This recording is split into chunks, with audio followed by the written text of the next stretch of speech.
Sometimes providing power means lending a hand. So Entergy sponsors free tax return assistance and financial education to help our customers take control of their future. Together, we power life. Entergy. Additional support provided by the Fred B. and Ruth B. Ziegler Foundation and the Ziegler Art Museum located in Jennings City Hall. The museum focuses on emerging Louisiana artists and is an historical and cultural center for Southwest Louisiana. And the Foundation for Excellence in Louisiana Public Broadcasting, with support from viewers like you.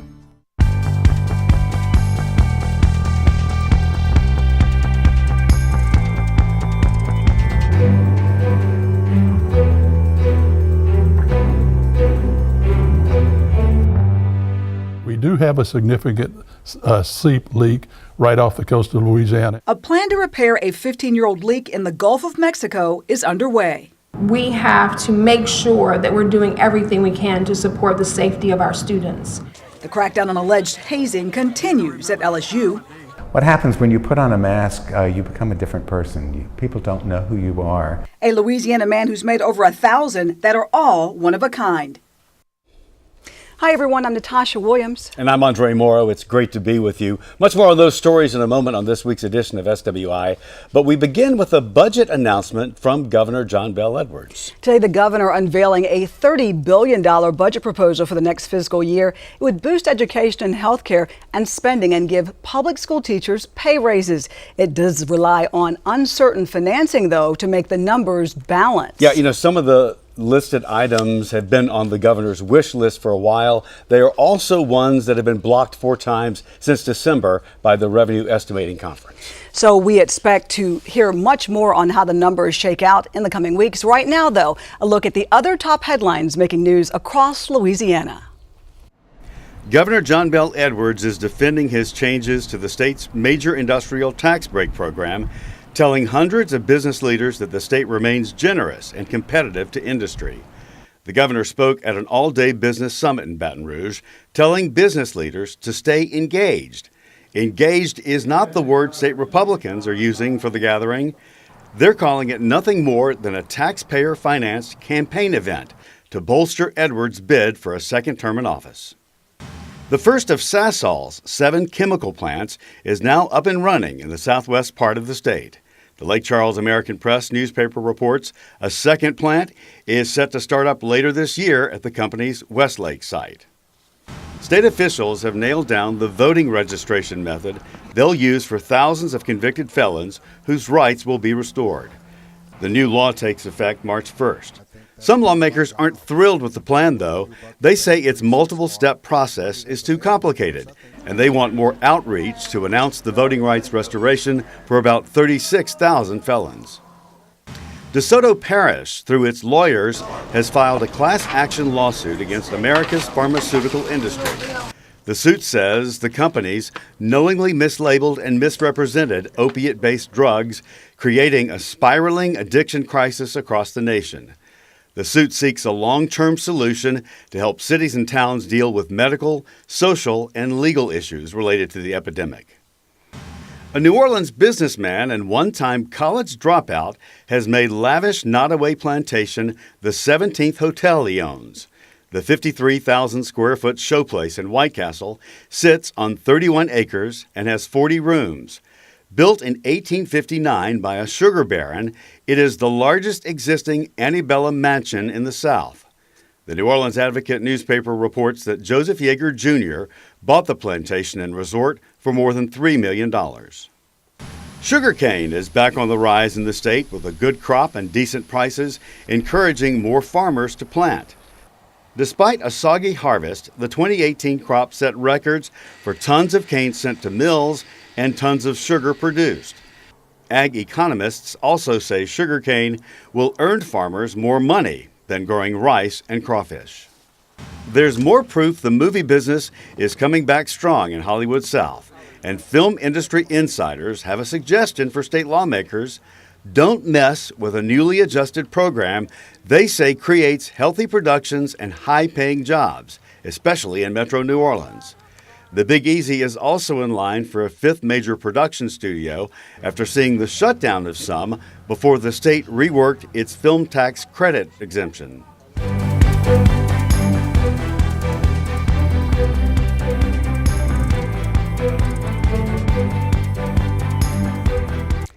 Efforts to try and contain a 15-year-old oil leak in the Gulf of Mexico got the go-ahead Wednesday from the U.S. Coast Guard. The work centers around a Taylor Energy oil rig that once stood in the Delta region just off the Louisiana coast.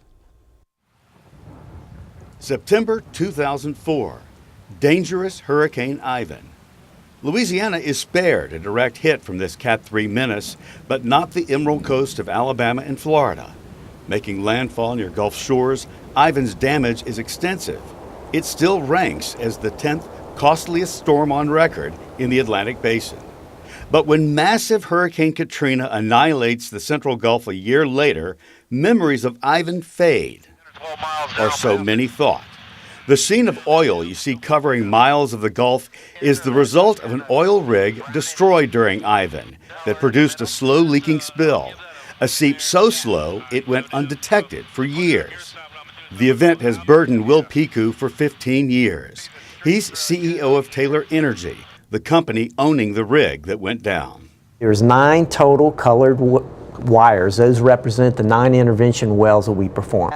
He's showing a model of the undersea oil and gas lines that, when snapped, began spewing oil. Piku says the company has spent $480 million trying to stop the leak and plugging the wells where oil could still leak out. There's no indication that we have to support a leaking well. The oil may not be coming from the wells, but it's clearly still leaking to the surface every day.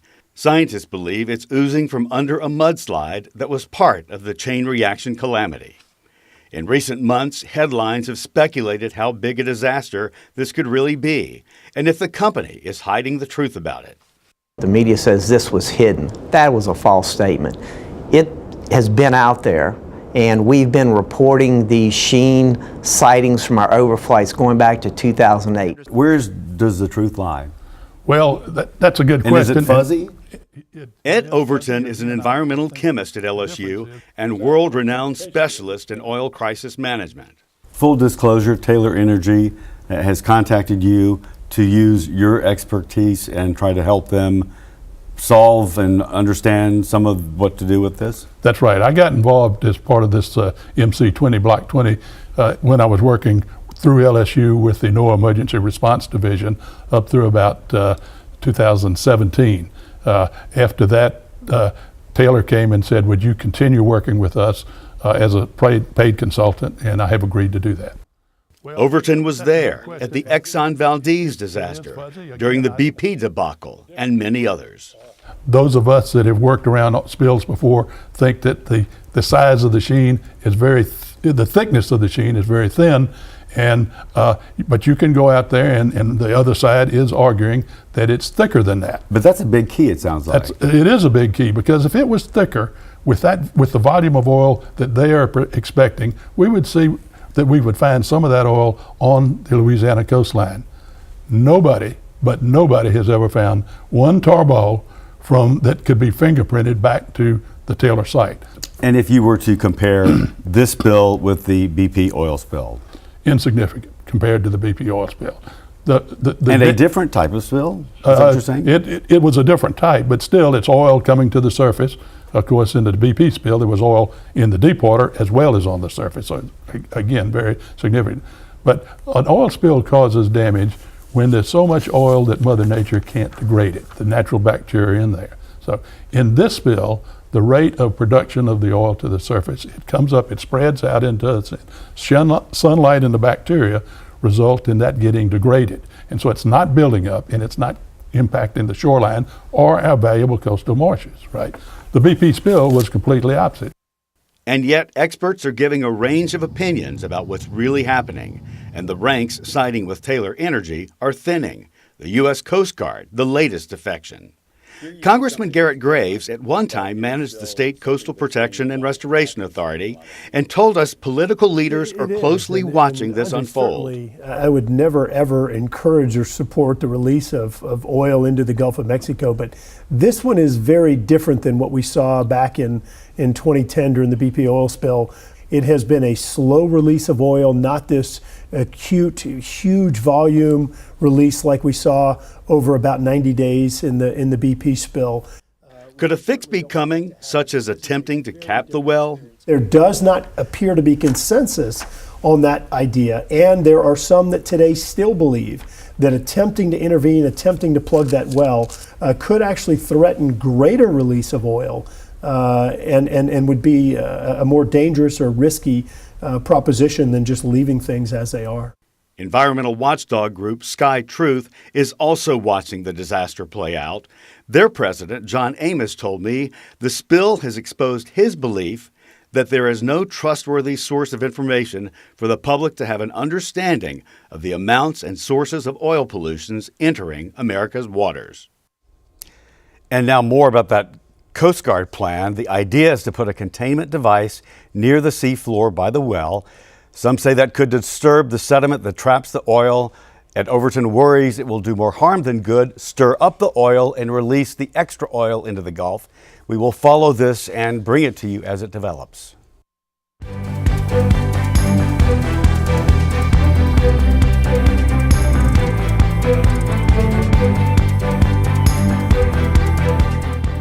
This week we saw new fallout from those disturbing hazing allegations at LSU. Several school administrators have been placed on leave pending investigations after the arrest of 9 fraternity brothers last week. LSU continues to crack down on hazing, placing at least 3 administrators on leave while the school investigates reports that they ignored reports of violent hazing from an alleged incident that put these 9 fraternity brothers in handcuffs. According to police reports, pledges at LSU's now closed Delta Kappa Epsilon fraternity say last fall they were forced to lie down on broken glass, forced to sit in an ice machine for more than half an hour, and among other things, were punched and kicked in the chest and stomach with steel-toed boots. This isn't the first charge of hazing involving LSU, not by a long shot. LSU freshman Max Groover died in 2017 trying to pledge at a campus fraternity, Phi Delta Theta. These latest allegations have students and their parents asking if administrators should have stepped in sooner. They definitely should have stepped in sooner if they knew something. These are their students. These are part of our community and their safety is at risk. They definitely should have done something. Morals is not even really a question for people, or values isn't really much of a question. So I think that just the whole shift of entitlement and those morals and values is just non-existent. The state commissioner of higher education says the state is working for a change in the culture where hazing seemed to be a norm. She hopes their work will end hazing on college campuses. We have to make sure that we're doing everything we can to support the safety of our students. The legislature, I believe last year, Matt, passed a statewide hazing policy that the Board of Regents implemented. It required us to work with every campus and every system to ensure that policies were in place. I had an opportunity at Southeastern University to do a roundtable conversation with students about the policy. Because this is the important thing we need to make sure that we are aware of. We need good policies, we need good laws in place, but students have to make sure that they're speaking up and that we are protecting each other. That law was set in motion following Max Groover's tragic death. 2017 alone saw hazing-related student deaths at LSU, Penn State, and Florida State. Since 2012, 7 LSU fraternities have either been shut down, suspended, or put on probation for issues ranging from hazing to sexual harassment to drug and alcohol abuse. 3 sororities have been banned or removed because of hazing issues. LSU's finally stepping in and, laying down the law and, saying this isn't acceptable, especially since, someone lost their life. Now, in the aftermath of their son's death, the parents of Max Groover are suing LSU for $25 million. They accuse the university of showing a deliberate indifference to the dangers of hazing.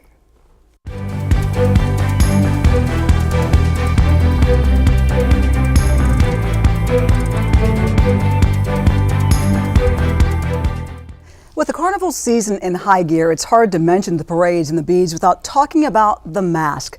From simple to glitzy, some totally glammed up and over the top, we talk with a Louisiana mask designer who's made over 1,000, no two alike.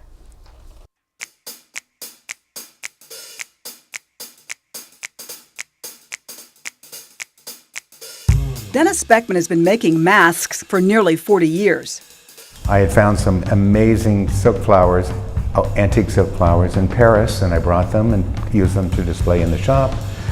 Women asked me, oh, can you make something to put that in my hair? So I did bridal headpieces for many years.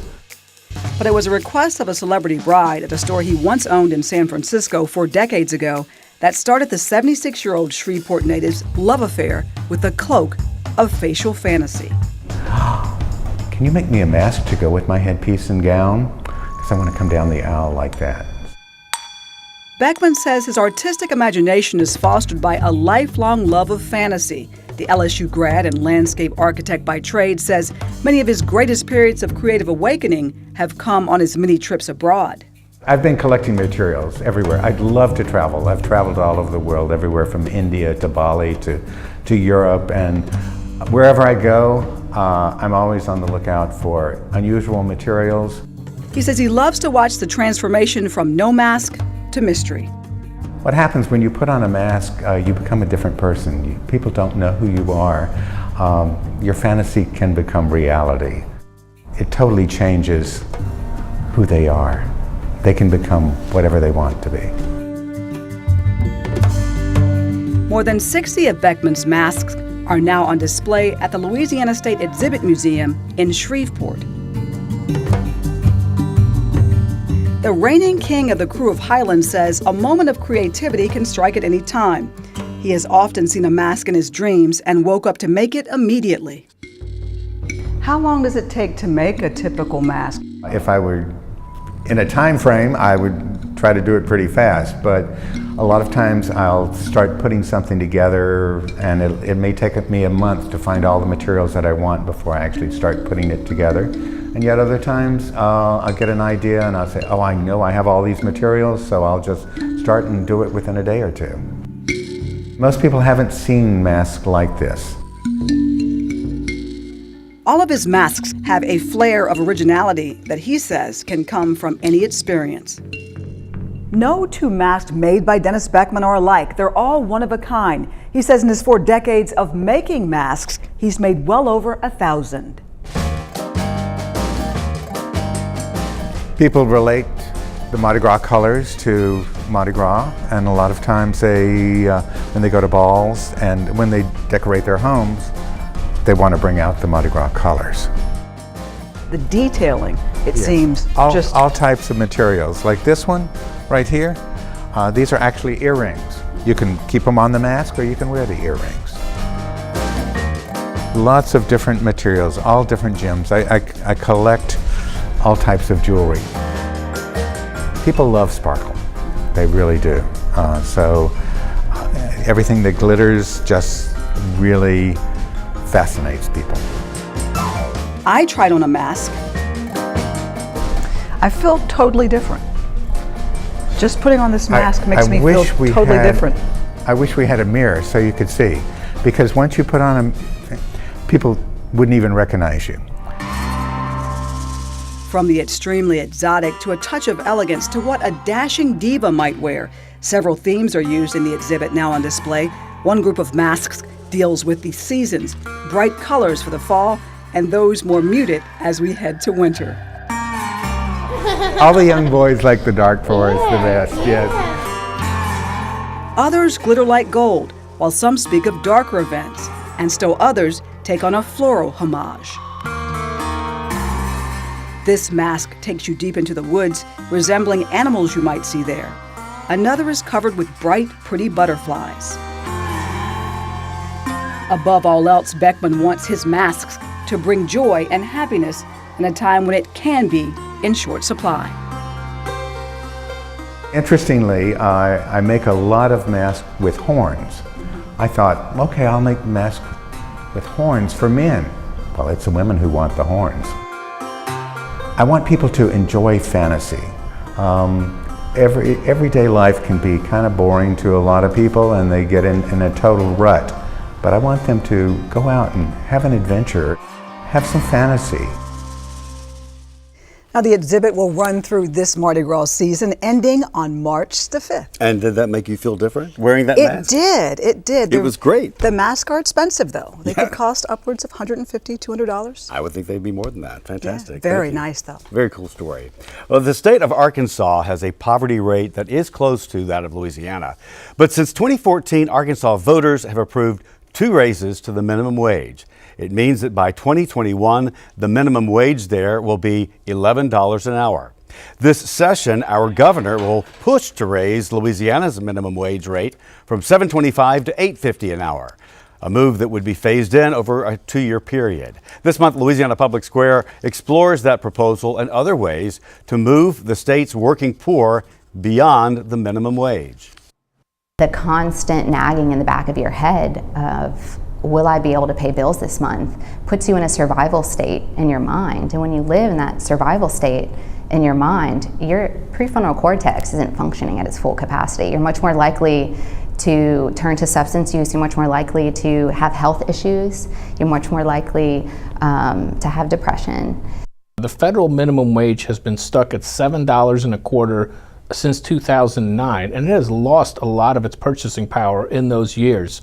So raising it to $8.50 an hour is only going to recover a little bit of what we've lost over the past decade, and we frankly think it needs to go a lot higher. How do we transition these people from these minimum wage jobs, get them the training that really is going to lift them out of poverty? Because, right, giving me, probably $40 a week is, probably going to be helpful, but if I could make another, $200, $300, $500 a week rather than $40, that's life-changing for me.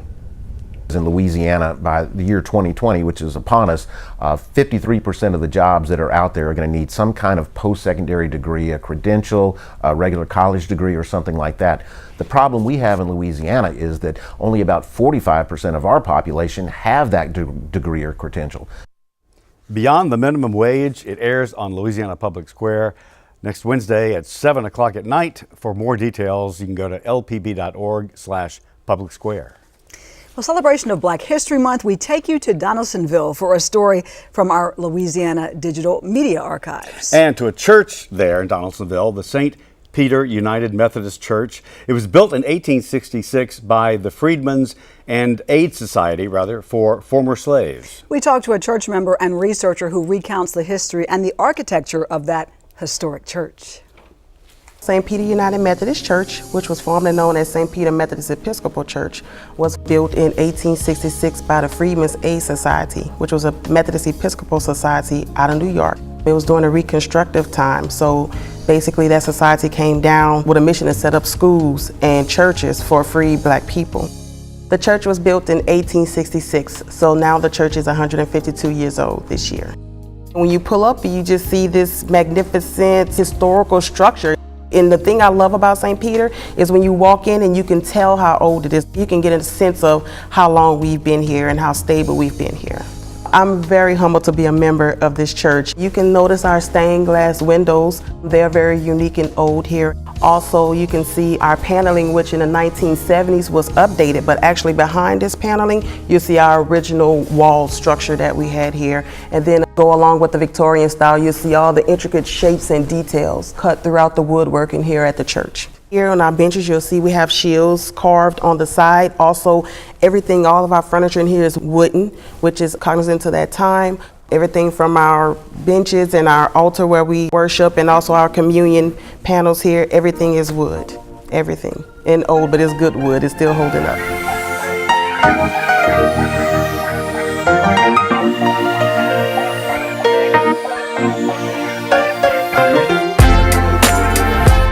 The crystal chandeliers are original to the church.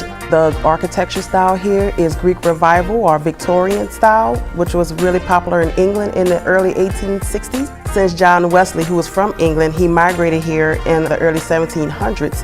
That Victorian style, he brought that here. And so you're going to see a lot of the Methodist churches built during that time has the same style. We face financial challenges as far as the upkeep is very expensive with the old materials, replacing the materials, and also finding the skilled people to come here and be able to work on such an old structure. Now, we have had 2 movies used because of the age of the church. I don't know if you've seen All the King's Men, and also The Curious Case of Benjamin Buttons was filmed here. We get a little funding. As we get funding, we do maintenance and upkeep as much as possible, but it is difficult to, get funding and find the skilled people to work on the church.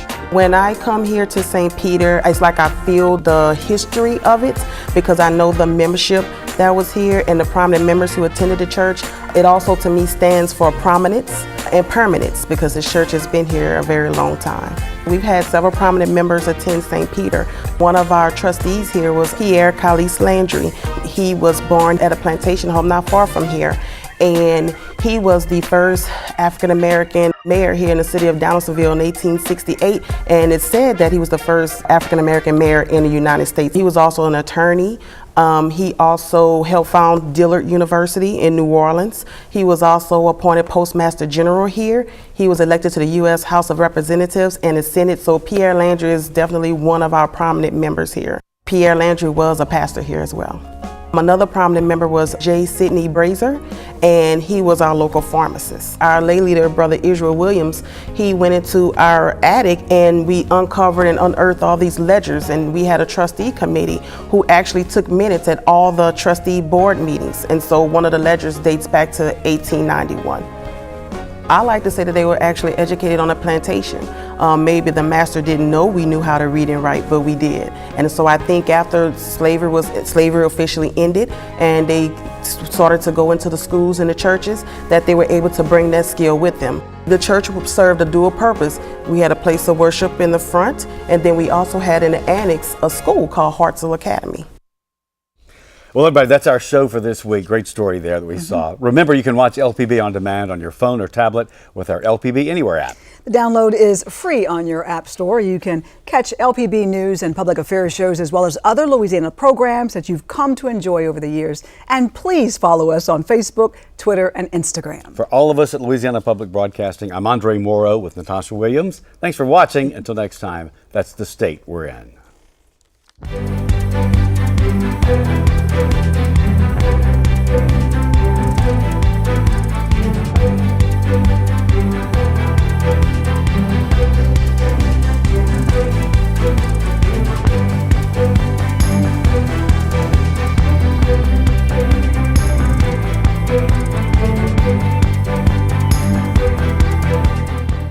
Sometimes providing power means lending a hand. So Energy sponsors free tax return assistance and financial education to help our customers take control of their future. Together, we power life. Energy. Additional support provided by the Fred B. and Ruth B. Ziegler Foundation and the Ziegler Art Museum located in Jennings City Hall. The museum focuses on emerging Louisiana artists and is an historical and cultural center for Southwest Louisiana. And the Foundation for Excellence in Louisiana Public Broadcasting, with support from viewers like you.